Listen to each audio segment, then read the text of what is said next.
discípulos de Cristo que al reino de los cielos le dieron su lealtad. Siervos que ante Él se postran. Bien, mis hermanos, les invito entonces a abrir la palabra del Señor en el libro de Apocalipsis, en el capítulo 3, versículos 14 al versículo 22. Se cierra el primer ciclo de 7. Leamos así la palabra del Señor. Leo en favor de mis hermanos. Apocalipsis capítulo 3, versículos 14 al versículo 22. Escribe al ángel de la iglesia en la Odisea: he aquí el Amén, el testigo fiel y verdadero, el principio de la creación de Dios, dice esto: yo conozco tus obras, que ni eres frío ni caliente. Ojalá fueses frío o caliente. Pero por cuanto eres tibio y no frío ni caliente, te vomitaré de mi boca. Porque tú dices: yo soy rico y me he enriquecido, y de ninguna cosa tengo necesidad, y no sabes que tú eres un desventurado, miserable, pobre, ciego y desnudo. Por tanto, yo te aconsejo que de mí compres oro refinado en el fuego, para que seas rico, y vestiduras blancas para vestirte, y que no se descubra la vergüenza de tu desnudez. Unge tus ojos con colirio para que veas. Yo reprendo y castigo a todos los que amo. Sé pues celoso y arrepiéntete. He aquí yo estoy a la puerta y llamo. Si alguno oye mi voz y abre la puerta, entraré a él y él cenará, y cenaré con él y él conmigo. Al que venciere, le daré que se siente conmigo en mi trono, así como yo he vencido y me he sentado con mi Padre en su trono. El que tiene oído, oiga lo que el Espíritu dice a las iglesias. Amén. Uno de los versículos claves del libro de Apocalipsis es el versículo 19 del capítulo 1. Escribe las cosas que has visto. Recordemos que Juan está en la iglesia de Patmos y está recibiendo la revelación del Señor, y se le ha mostrado al Cristo de gloria, al Señor glorificado.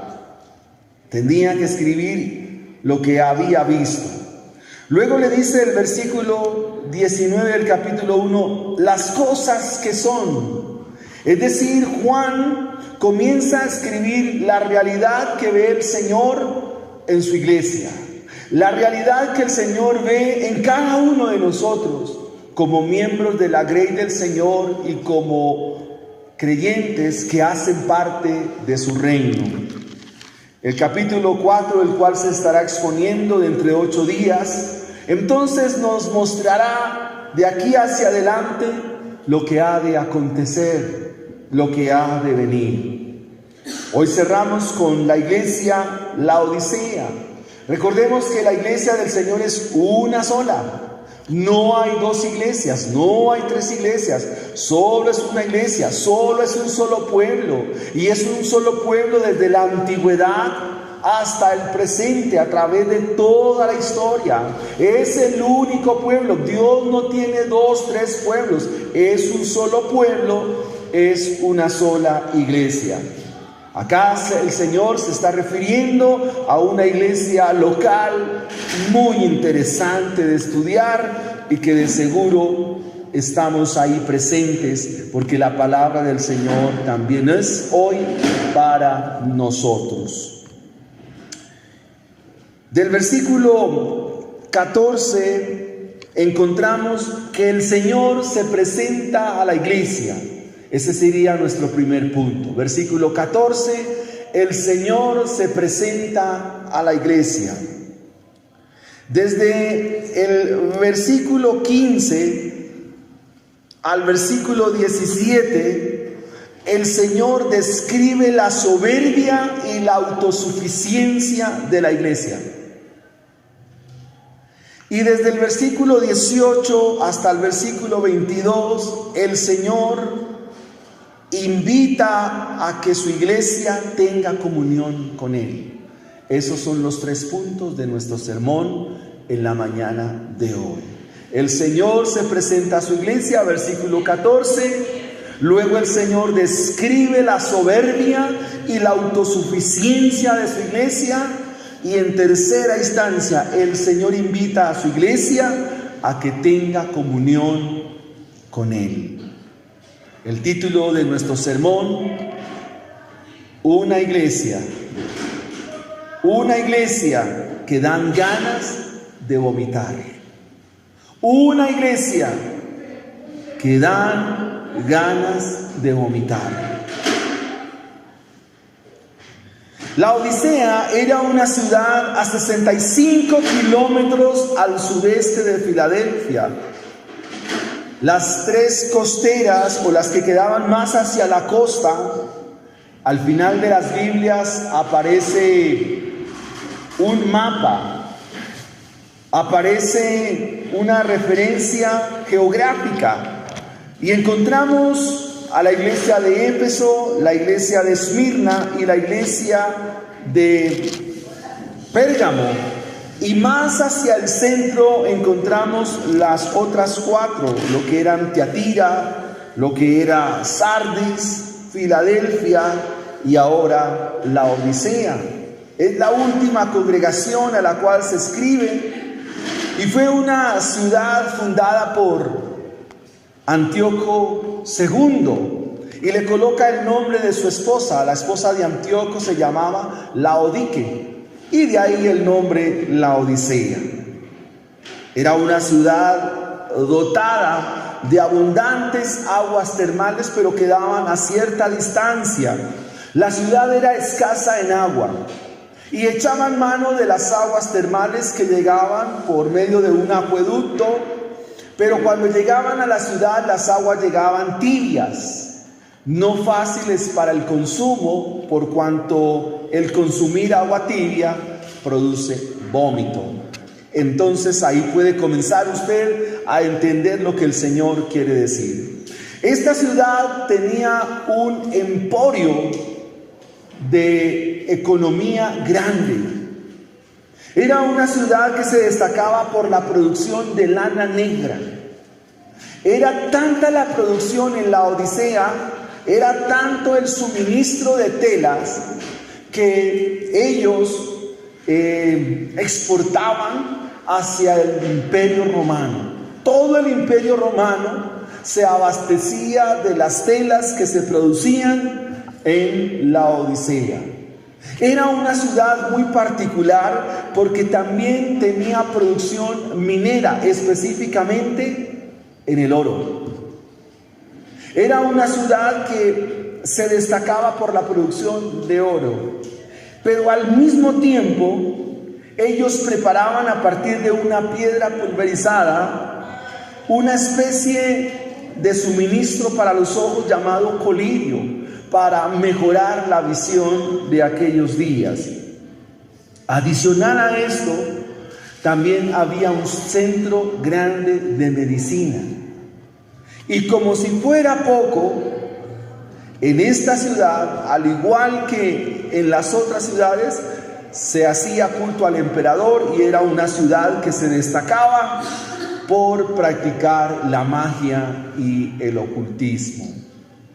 Por supuesto, los creyentes aquí son muy acomodados, tienen facilidades económicas, y es lógico. La ciudad es una gran ciudad, es una ciudad muy comercial, es una ciudad donde el poder adquisitivo se maneja a gran escala. Y allí quedaba esta congregación, cerca del valle de Hierápolis. ¿Cómo se da esta congregación? Probablemente a partir de la predicación del Evangelio en Éfeso se extiende por las ciudades como la Odisea, ciudades que quedaban allí. Es probable que llegue el Evangelio a esta ciudad, la Odisea.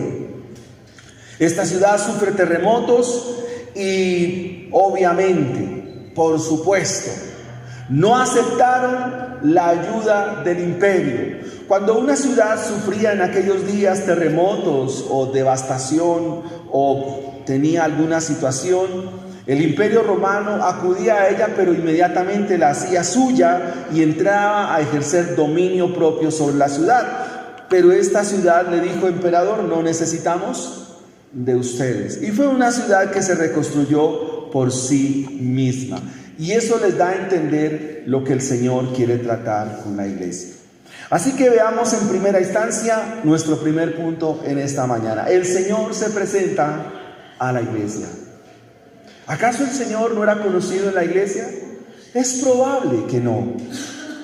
Es probable que muchos hablamos de Cristo y es probable que hablamos de Dios, hablamos del Señor, pero no le conozcamos. Y eso es algo muy interesante, porque se puede tener lenguaje de cristiano, se puede actuar como cristiano, se puede orar como cristiano, pero no se es cristiano. Y eso es un problema. Así que el Señor se presenta acá a la iglesia y ya sabemos que la palabra ángel corresponde al encargado de la iglesia, al que la preside. Pudiera ser el pastor, el obispo, bueno, el que está allí al frente de la iglesia. Y escribe al ángel, escríbele al pastor, escríbele al mensajero, escríbele a quien está predicando allí en la Odisea. Cada vez que el Señor se presenta a su iglesia, entonces es para indicarle un problema.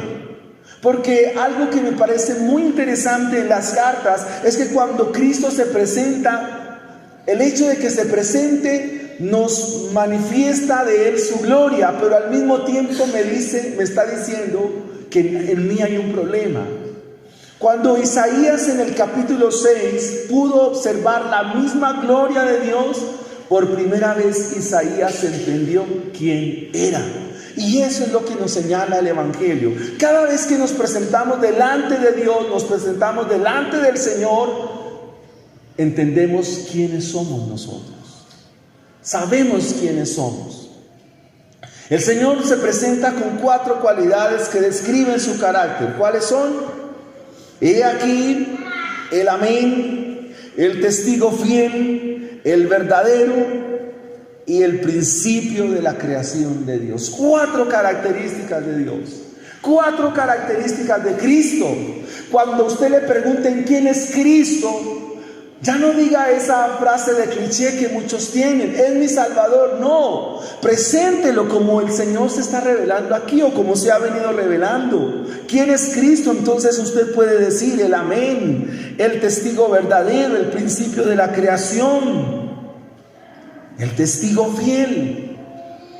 Cada característica o cualidad nos dice quién es Él y quiénes somos nosotros. Cuando Él dice el amén, la palabra amén significa que así sea, la certificación de lo que se ha dicho. Pero cuando el Señor dice yo soy el amén, es lo mismo que nos refiere la Escritura, que en Dios sus promesas son sí y sus promesas son amén. ¿Qué significa eso? Que sus palabras, su mensaje, así va a ser. El cielo y la tierra pasarán, mas su palabra no pasará. Cuando el Señor dice el amén, está hablando de su fidelidad y que Dios es fiel a sus promesas, que Cristo es fiel a sus promesas, pero también es fiel a sus juicios. Si usted mira el final de la carta, dice que el Señor se sienta en el trono para ejecutar la autoridad que el Padre le ha dado. ¿Quién es Cristo entonces? El amén. Ahora, lo que va a decir de la iglesia, ¿será cierto o no será cierto? Cierto. Lo que el Señor te va a decir a ti en esta mañana, ¿será cierto o no será cierto? O puede haber una situación que Cristo esté equivocado y usted esté en lo cierto. O lo contrario, que Cristo está en lo cierto y el que está equivocado, el que debe corregir, eres tú. Por eso Él se presenta como el Amén. Luego nos menciona que Cristo es el testigo fiel. Y quise llegar a este punto para describir entonces qué significa esta palabra testigo. La palabra aquí griega es la palabra mártir.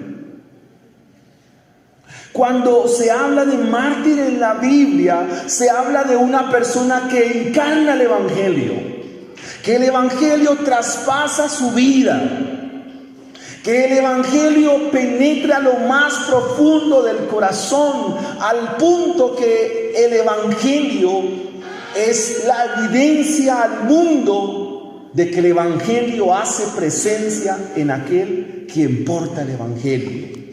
Los profetas de la antigüedad, como Ezequiel, como Oseas, como Jeremías, en su práctica y su caminar con Dios, nos muestran cómo ellos fueron testigos del mensaje de Dios, al punto de que lo encarnaron, lo vivieron. Solo bastaba con mirarlos para decir: estos son hombres de Dios. ¿Por qué? Porque encarnaban la verdad de Dios. Si el Señor está diciendo que Él es el mártir, el testigo fiel, fidedigno, entonces, ¿qué nos está diciendo a nosotros? Nos está dando a entender la idea contraria, de que no somos ni tan fieles, no somos ni tan fidedignos, y que en nuestra vida y nuestro caminar el Evangelio no hace presencia.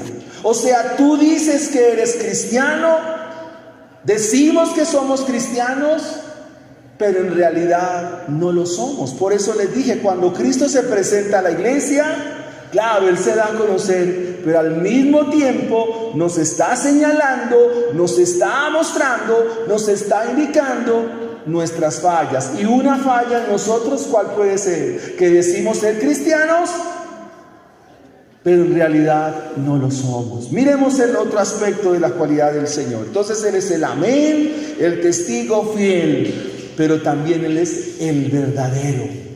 ¿Qué se practicaba en la Odisea? El culto a deidades. El paganismo hacía presencia allí. Y muchos creyentes en la Odisea, amados hermanos, habían sido fascinados. Una de las ideas del libro es mostrarnos la fascinación por la cultura y por el mundo. Y el fascinador aquí se le conoce como el dragón. La palabra dragón significa el que fascina. Cuando Él dice el verdadero, está refiriéndose que Él es el Dios vivo, el Dios verdadero. Ahora, si Él es el Dios vivo, el Dios verdadero, quienes le siguen están vivos, entendiéndose desde el punto de vista espiritual.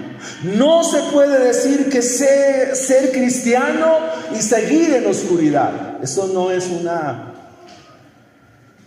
algo que comulgue con el Evangelio.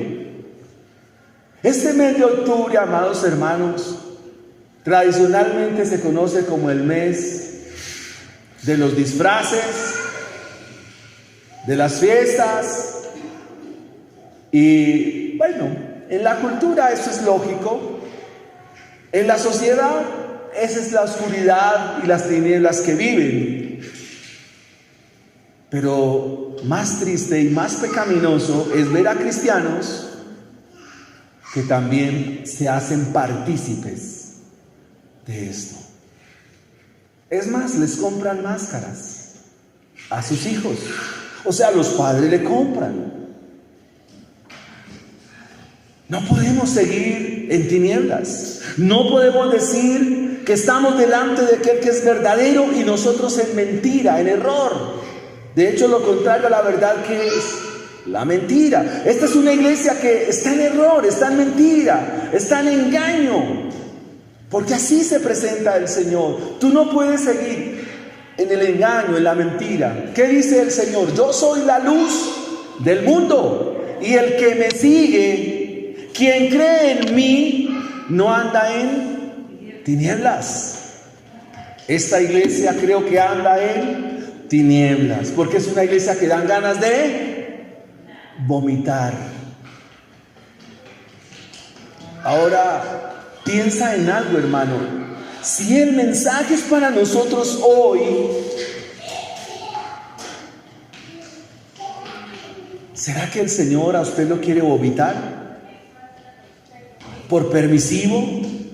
¿Por no hacer lo que corresponde? ¿Por no llenarse de valor y seguir en lo mismo? ¿Hasta cuándo, oh simples, amaréis la simpleza? Dice el Señor. ¿Hasta cuándo os he de soportar, generación maligna, generación perversa? Esas fueron las palabras del Señor en un lugar pagano llamado Sidón. Pero avancemos al último aspecto del cual se presenta el Señor. El Señor dice: yo soy el principio de la creación de Dios. Esa palabra principio es la palabra griega orge, que significa fuente. O sea, todo lo que había en la ciudad, todo lo que estaba en la Odisea, la pregunta, la lana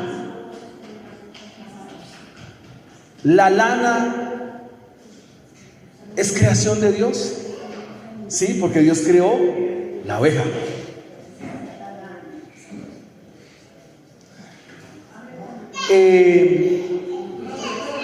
El oro es creación de Dios. ¿Sí? ¿Qué más había en la Odisea? Todo lo que era como ciudad es creación de Dios. Todo es creación de Dios. ¿Y qué está diciendo el Señor? ¿A qué les está llamando la atención? A la idolatría. Porque ellos amaban esa forma y ese estilo de vida. Ellos amaban esa manera de vivir. Pero el Señor los derrumba, porque todo eso que ellos tienen ahí, la comodidad económica, el oro, la lana, la forma de vestir, todo lo que es la ciudad desde el punto de vista económico, todo eso tiene una fuente. ¿Y cuál es esa fuente? Dios, Cristo. Cristo es el creador de todo eso. En otras palabras, aman lo creado y aborrecen al creador. Y ese puede ser un problema nuestro. Que tú ames tus cosas materiales, tú ames tus cosas, quizás tu carro, tu casa, tus hijos. Bueno, tus hijos debes amarlos, pero no más que al Creador. Y ese es un problema serio acá. Al final estaremos mirando las aplicaciones. ¿Qué tiene que ver esto con nosotros? Veamos nuestro segundo punto. El Señor describe la soberbia y la autosuficiencia de su iglesia. Hermano, el día que tú digas que no necesitas a Dios, ese día estás perdido. Hermanos, el Evangelio se necesita todos los días de nuestra vida. Hermanos, tú necesitas todos los días orar. Tú necesitas hacer tu devocional personal. Hermano, tú necesitas leer tu Biblia todos los días. Hermano, tú necesitas la comunión con Dios todos los días de tu vida. Porque eres una criatura, eres una persona que necesita enteramente de Dios. Lo que se nos muestra aquí es la condición tibia de la iglesia. Yo conozco tus obras, dice el versículo 15. Pero aquí las obras no son obras piadosas. ¿Cómo se sabe eso? Por la descripción que el Señor hace de la iglesia. Esta es una iglesia altamente reprendida por el Señor. Es una iglesia altamente cuestionada por el Señor, llamada a rendir cuentas a Dios. Yo conozco tus obras. Y acá es muy importante lo que el Señor menciona, que ni eres frío ni caliente. Y quiero dar las incorrectas interpretaciones de este versículo. No existe en la iglesia cristianos fríos, no existe en la iglesia cristianos tibios y mucho menos cristianos calientes. No sé de dónde han sacado ese tipo de interpretaciones, pero eso no existe en la Biblia. Estas son metáforas que describen la condición de los laodicenses. La palabra frío y tibio son palabras iguales, son palabras homónimas, es decir, palabras del mismo significado, pero diferente escritura, porque no es lo mismo escribir frío que escribir tibio, pues no se parece, pero tienen el mismo significado. ¿A qué se refiere el Señor?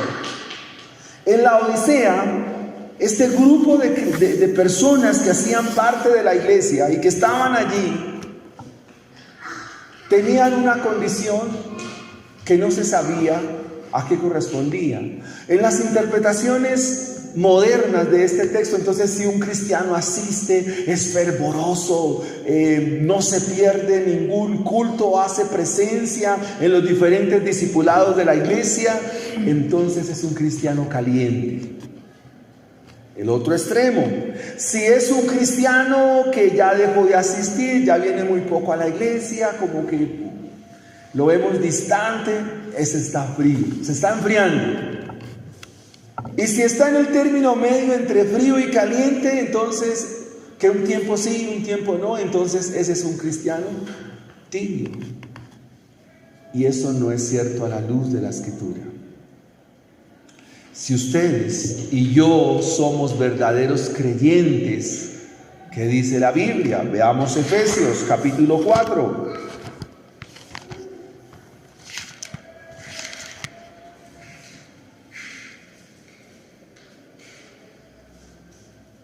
Dice la Escritura, Efesios capítulo 4, y Él mismo, o sea Cristo, ha constituido a unos apóstoles, a otros profetas, a otros evangelistas, a otros pastores y maestros, a fin de perfeccionar a los santos.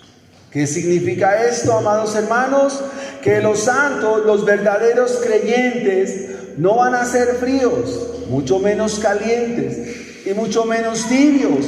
Un verdadero creyente todos los días está puliendo su vida.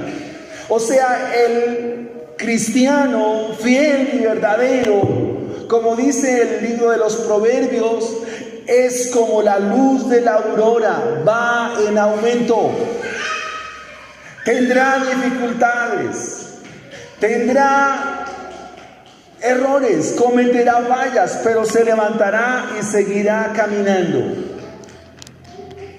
Un verdadero creyente, amado hermano, no es frío, no es caliente, no es tibio.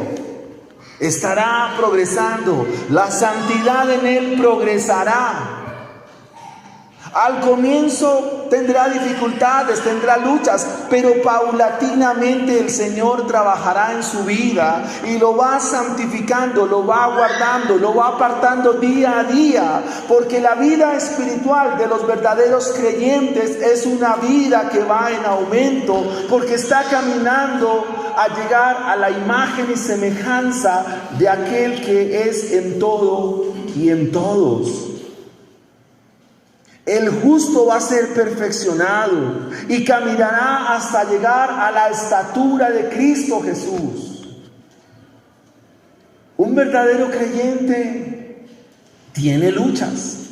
Un verdadero creyente tiene dificultades. Un verdadero creyente tiene momentos de desánimo, pero sigue caminando, sigue perseverando, sigue avanzando. Un verdadero creyente no se aparta. Amados hermanos, un verdadero creyente, en la medida que va caminando, ama más las cosas de Dios, ama más la iglesia, ama más la congregación, ama más la lectura de la Biblia, porque son cualidades inherentes a la vida espiritual. Porque si es un verdadero creyente, esta es una realidad en su vida.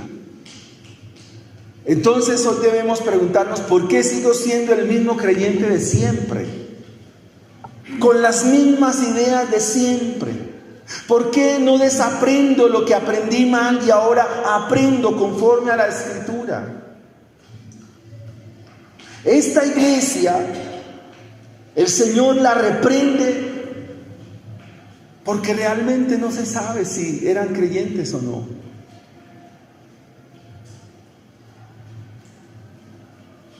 Y el Señor le dice, ojalá fueran fríos, calientes. Y es una manera a la ingesta de agua que hacían en aquellos días. El tomar agua fría, pues bien, un vaso de agua fría cae bien.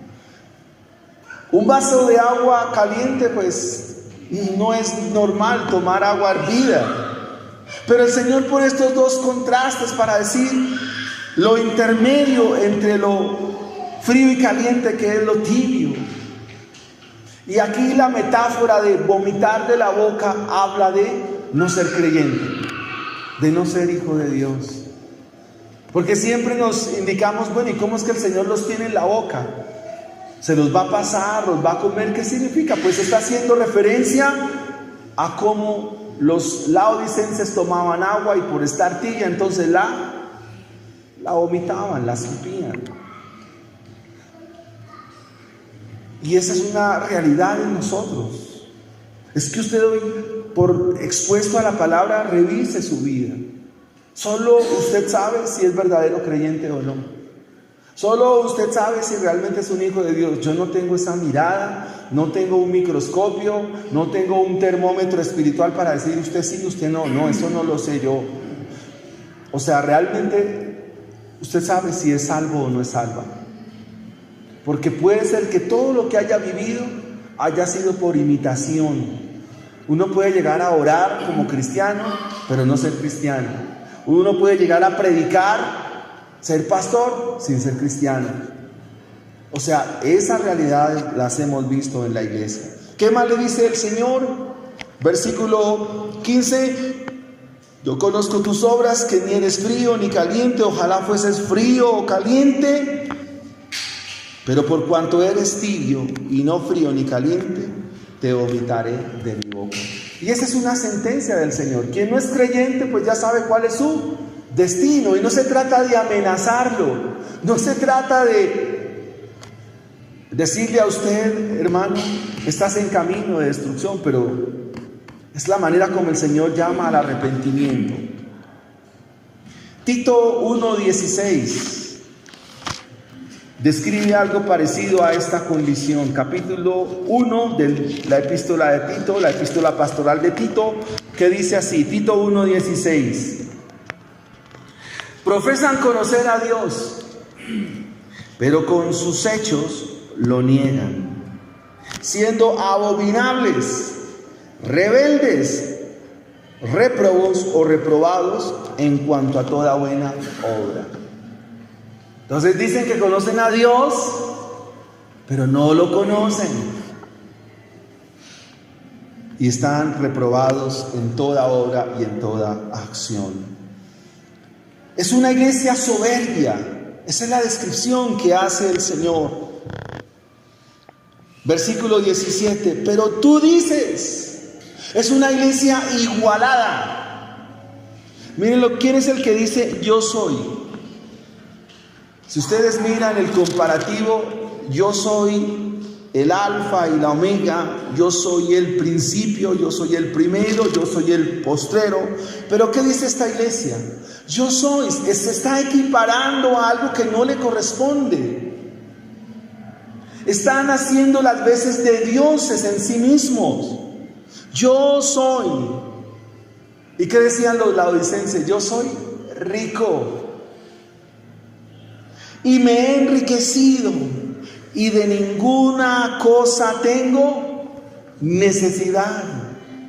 ¡Qué soberbios! ¡Qué arrogantes! Cuando las riquezas, cuando el dinero de este mundo son creación de Dios. Yo soy rico y no tengo ninguna necesidad, me he enriquecido. Y eso habla de una iglesia que ama el dinero, una iglesia que ama la enseñanza de la prosperidad. Sin el evangelio, la prosperidad sin la vida piadosa no es más que ofensa y agravio al Dios vivo y al Dios verdadero. Yo soy rico y de ninguna cosa tengo necesidad. ¿Qué están diciendo? No te necesito, Dios, porque todo lo que tengo me es suficiente. O sea, se están alabando a ellos mismos, sus egos, su arrogancia, su soberbia, su petulancia es vista en esta línea. El Señor describe a una iglesia soberbia. ¿Y qué dice Dios acerca de los soberbios? ¿Cómo son vistos los soberbios? Lejos. Pero los humildes son vistos de cerca por el Señor. La soberbia es un pecado terrible, porque es un pecado que no da apertura al conocimiento de Dios. Ninguno tenga más alto concepto de sí mismo que el que debe tener. No tengo necesidad. La pregunta es, ¿esa es nuestra condición? ¿Sabe que aunque nosotros no tenemos mucha plata, también somos trazados por la misma línea? Porque si necesitáramos a Dios, lo buscaríamos más. Tendríamos más oración. Nos afanaríamos por estar en los discipulados. Nos afanaríamos por hacernos más partícipes de la oración. Nos afanaríamos más por estar comprometidos con la iglesia. Pero nuestra realidad es que no, hermanos. Y esa es una forma de decir, Dios, no te necesito, yo puedo solo. No necesito orar. ¿Para qué leer la Biblia? ¿Para qué congregarme? No necesito de esas cosas. Igualmente.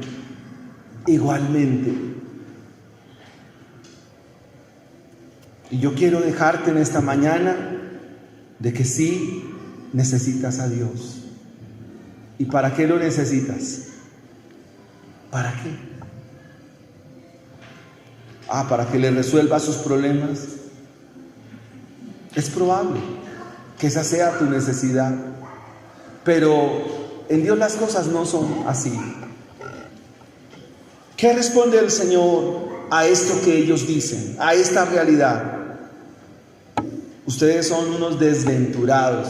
¿Usted sabe qué significa la palabra desventurado? Es una palabra que describe al incrédulo, porque el santo, el creyente, se describe con una palabra: bienaventurado. Pero el desventurado es el incrédulo. ¿Cómo lo está diciendo el Señor a esta iglesia? Incrédulos, desdichados, infelices, desventurados, falta de gozo en ustedes. Porque la palabra aquí, ventura o bienaventurado, es macario, que habla más allá de un gozo, más allá de la dicha. Pero aquí está diciendo lo contrario, desventurado. O sea, usted es un infeliz, usted es un desdichado. Algo así como un don nadie, es otra manera como algunas versiones traducen. O sea, que el Señor le diga a usted un don nadie, un que no vale nada. ¿Cómo se siente usted? Y con plata. Usted tiene mucha plata, pero usted es un desventurado. Usted no vale nada. ¿Usted qué dice? ¿Usted no sabe quién soy yo? Más o menos. Con plata, pero usted no. ¿Qué más le dice el Señor? Miserable, pobre. Pero si yo dice, yo tengo riqueza, ¿cómo así que pobre? Porque ¿de qué le sirve tener dinero y no tener a Cristo? ¿De qué sirve ufanarse de mucho dinero. En el barrio Meissen, que es un barrio donde queda el hospital de Meissen, vivía un hermano pastor, ahí se hacían hace muchos años muchas bodegas de llantas, yo no sé si todavía estén.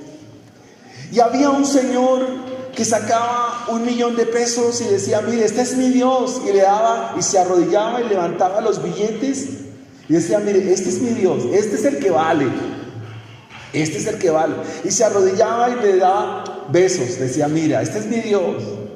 Pues sí, señor, al Señor le dio cáncer. Todo su dinero, toda su platica se le fue yendo, se le fue yendo, se le fue yendo, hasta que su Dios no le sirvió, se le acabó su Dios. ¿Qué le tocó hacer? Reconocer al que es vivo y al que es verdadero. Amados hermanos, usted puede tener mucho dinero, pero el Señor dice: sin mí, tú no eres más que pobre. ¿Y qué más dice? Ciego. Aquí la palabra ciego es no ve. ¿Qué tenía la Odisea? ¿Qué era lo que fabricaban? Colirio. Eso era una especie de medicina que servía para corregir la visión, para arreglar la visión, para ver mejor. ¿Y qué les dice el Señor? Ustedes no ven nada, ustedes no me ven a mí. ¡Qué descripción tan paupérrima! Desdichados, infelices, desventurados, ciegos, miopes. Y ahora mire esta: desnudos. Y aquí la palabra desnudez es la que traduce la Septuaginta como en Edén. ¿Cómo estaban ellos? En vergüenza. Desnudo aquí significa en vergüenza, desvergonzados. ¿Qué contraste encontramos aquí? Una iglesia que tenían el emporio de lana más importante del siglo I. Y aunque tenían camisas de marca, ropa de marca, vestidos de marca, tenis de marca, pero ¿cómo vivían espiritualmente? Desvergonzados, desnudos. ¿Qué descripción de la soberbia y la autosuficiencia de la iglesia? A veces encontramos hermanos que no saben controlar el bolsillo porque compran cuanta cosa. No sé. ¿Saben algo y ya? Bien. Veamos nuestro tercer punto en esta mañana. Versículo 18. Una invitación a que la iglesia tenga comunión con el Señor. Si el Señor invita a la iglesia a que tenga comunión, ¿qué significa en realidad? Que la iglesia no tiene comunión con Dios. Y pregunto, amados hermanos, ¿qué es tener comunión con el Señor? ¿Qué es eso? En la práctica. Pues hermanos, es tener una relación con Cristo. Es que Cristo dirige mi vida, Él es mi Señor, mi Salvador. Él es el testigo fiel, el verdadero, el amén, el principio de la creación. Yo dependo de Él, no Él depende de mí. Hermanos, el mensaje cristiano en muchos lugares es predicar a un Dios que se parece más a Papá Noel. Yo le digo y Él tiene que venir con el trineo, con los renos y traerme lo que yo le estoy pidiendo. Esa es la predicación que a veces escuchamos. Un Papá Noel, pero no, Dios no es eso. Dios entonces invita a que su iglesia tenga comunión con Él. Versículo 18. Por tanto, o sea, así que en razón de esto, con el señalamiento que yo le he hecho, te aconsejo que de mí compres oro refinado en fuego. Y esto es muy interesante. O sea, ¿el Señor es un vendedor de oro? El Señor está vendiendo. Mira lo que dice: te aconsejo que de mí compres oro refinado. ¿Es el Señor un vendedor puerta a puerta? ¿Qué está diciendo entonces? ¿Cómo aquí el Señor dice: te aconsejo, ven y cómprame oro? Pero preguntémonos, amados hermanos, ¿qué puedo yo comprar de Dios? O sea, ¿cómo le puedo pagar a Dios lo que Dios me quiere vender? ¿Tengo la suficiencia económica para comprar de Dios lo que Él me está vendiendo? ¿Qué dicen ustedes? No, porque en nosotros no hay nada que comprar. Si el Señor les ha descrito una condición de pobreza y ahora les dice: venga y cómpreme, ¿qué está diciendo? Les está diciendo: vengan y adquieran de mí un oro. El oro en la Biblia hace referencia a lo que corresponde a Dios. El oro describe también la naturaleza de Dios, es una manera de ilustrar lo divino. El tabernáculo se fabricó de oro, y eso para ilustrar que era algo divino, que algo que corresponde a la deidad de Dios. Ahora, preguntémonos una vez más: ¿tú puedes comprarle a Dios oro? ¿Qué es lo que entonces debiera decir alguien que se le presenta y le dice: cómprame? Pero si no tiene, ¿qué debe decir una persona a la cual Dios le dice: mira, te vendo este oro y está refinado, pero usted no tiene? ¿Qué debe decirle? ¿A qué los llama a que reconozcan? A lo que nos describe la Biblia: que están incapacitados, que no pueden, que están enteramente distantes. ¿Qué es lo que debe hacer entonces alguien que es pobre, que no tiene, delante de un Dios que lo tiene todo? ¿Qué le debe decir? Señor, no tengo. Señor, ¿cómo te voy a comprar si es que no tengo? Entonces, ¿a qué le está haciendo un llamado aquí a la iglesia? A que acuda a la gracia de Dios. Acude a la gracia de Dios. Y es un llamado de nosotros a la gracia de Dios. Vuelvo y pregunto: ¿tú con qué puedes transar a Dios? ¿Qué hay en tus bolsillos? ¿Qué es lo que tienes tú para decir: mira, Dios, con esto te puedo convencer? ¿Qué le presentas tú a Dios? Esta línea es la esencia del Evangelio, es la médula del Evangelio. Esto es el Evangelio, porque aquel que se presenta a Dios, ¿cómo se debe presentar? Sin nada. No tengo nada que darte, no hay en mí nada. Esta es la idea de Romanos 1:16, porque en el Evangelio la justicia de Dios se revela por fe y para fe, como está escrito: el justo por la fe vivirá. Esa es la idea central de la carta a los romanos. Querido hermano, cuando nos presentamos delante de Dios, no hay nada en nosotros. Es la misma situación de Jacob en el vado de Jaboc con el ángel. ¿Cómo te llamas? Jacob. ¿Pero qué estaba diciendo? ¿Acaso no venía lleno de ovejas? ¿No le había mandado Jacob a su hermano Esaú no sé cuántos bueyes, no sé cuántos animales, no sé cuántas ovejas, y otro poco atrás? O sea, el problema no era de monetario, el problema era espiritual. ¿Cómo te llamas? Jacob. ¿Y qué significa Jacob? Tramposo. ¿Qué significa? Usurpador, tramador, timador. Cuando el Señor nos llama a su comunión, no nos están diciendo que nos presentemos con nuestras credenciales. Cuando el Señor llama, no está diciendo que nos presentemos con nuestros títulos. Cuando el Señor llama, no está diciendo que nos presentemos con nuestros logros, porque eso a Dios le importa un pito. Tú lo que debes hacer es presentarte como eres. Señor, soy un pecador. Es lo que hacemos los pecadores delante de Dios, presentarnos delante de Él y decir: Señor, he pecado contra el cielo, contra ti.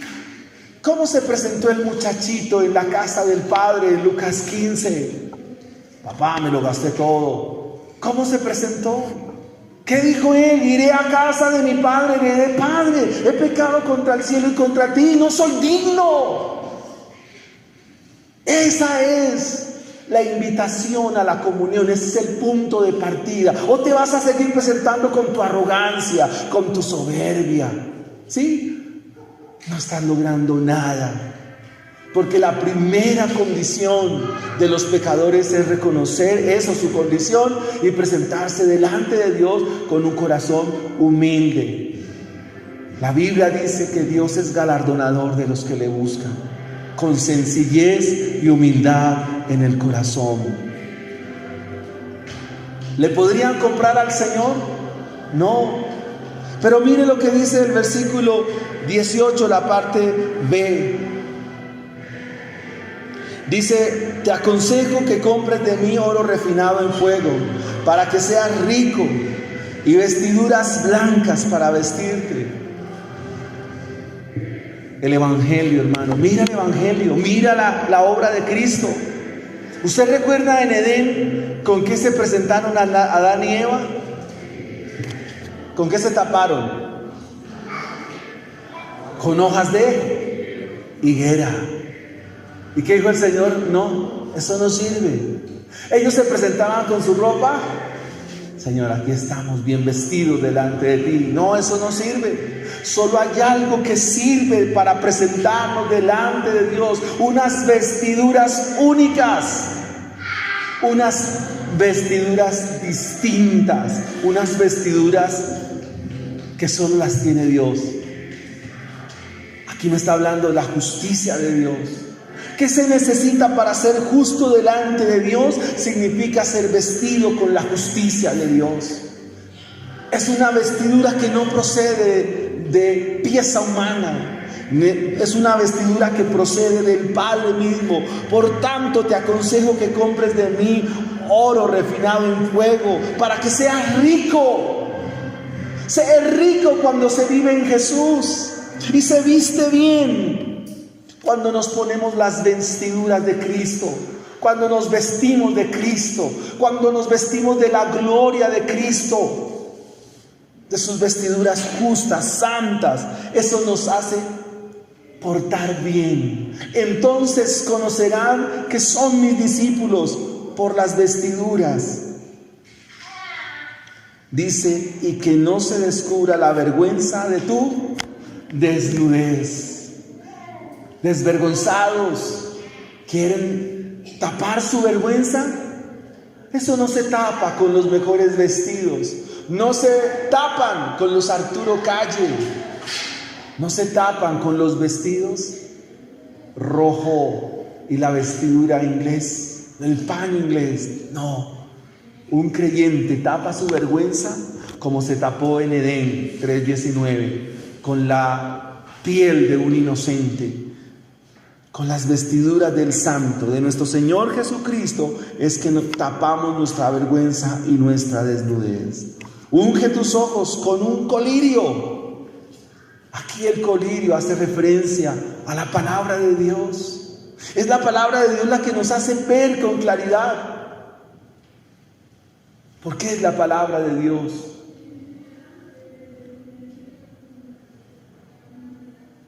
Para que veas.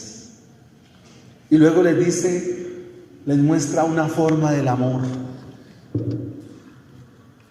¿Qué es amar en Dios? Amar en Dios significa tener momentos difíciles. ¿Quieres saber si Dios lo ama? Entonces, revisa si estás pasando una situación difícil y eres un verdadero creyente. Hay buenas noticias para ustedes. Dios los está amando. ¿Cómo así, hermano? Si mi hijo está enfermo, ¿eso significa que Dios me ama? Es probable, porque es lo que Dios está permitiendo para pulir tu vida. ¿Estás pasando crisis? Dios te ama, hermano. Dios te ama. Pero ¿acaso el amor de Dios no es que Dios me da todo lo que yo le pido? No, Dios no es así con sus hijos. Dios no es así. Dios al que ama lo disciplina. Mira, amado hermano, si tú eres un verdadero creyente, de verdad, tienes que pasar por sufrimiento. Esa es una materia que todos tenemos que estudiarla.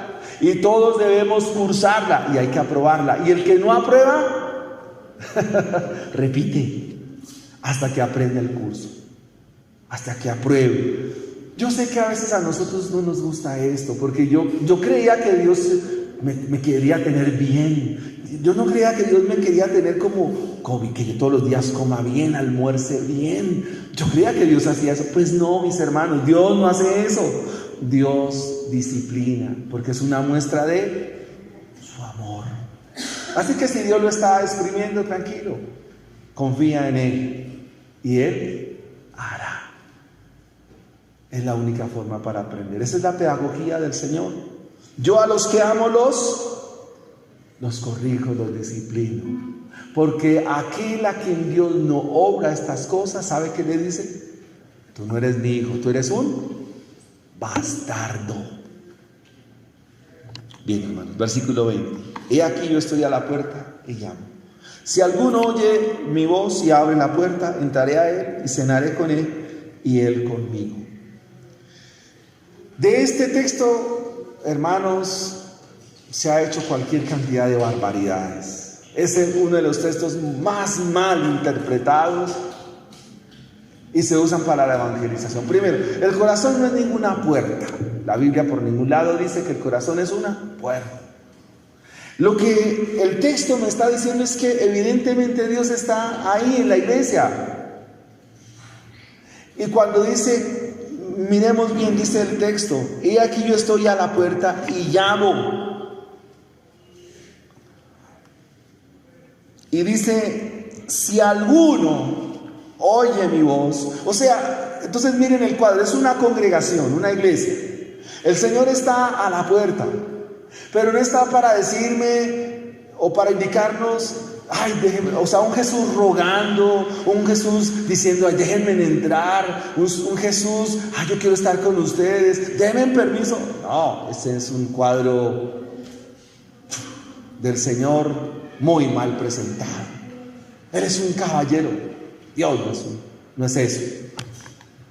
El Señor está en medio de su iglesia. Está ahí a la puerta. Ya les explico la metáfora. Está diciendo, yo estoy ahí a la puerta y si alguno oye mi voz, yo entraré a él. Es decir, el Señor como si hiciera un recorrido. Dice, yo entraré a él, me voy hacia él. O sea, vengo a buscarte. ¿Para qué? Dice el texto, entraré a él. Aquí entrar es acercarse, ir a él. Y cenaré con él y él conmigo.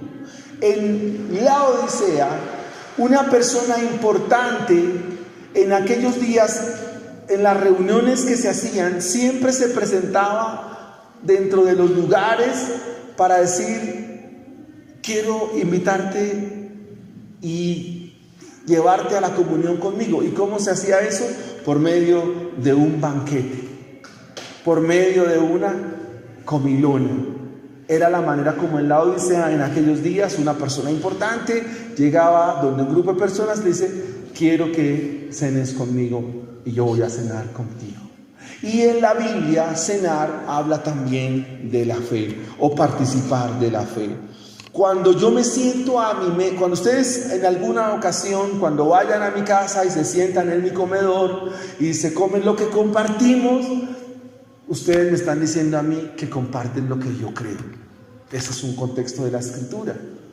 O sea, cuando usted se sienta y almuerza conmigo y si yo soy el que lo está invitando, entonces usted está diciendo que cree lo que yo creo. Así usted diga que no cree lo que yo creo, pero en este momento usted está creyendo lo que yo creo. Eso significa comer en la Biblia. Cuando yo como en la Biblia, me hago partícipe de la fe de quien me está invitando a comer. O sea, es lo que nos indica este texto acá.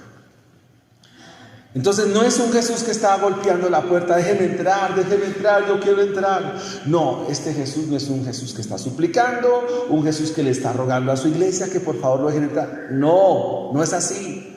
Él es el Dios omnipotente, es el Dios que...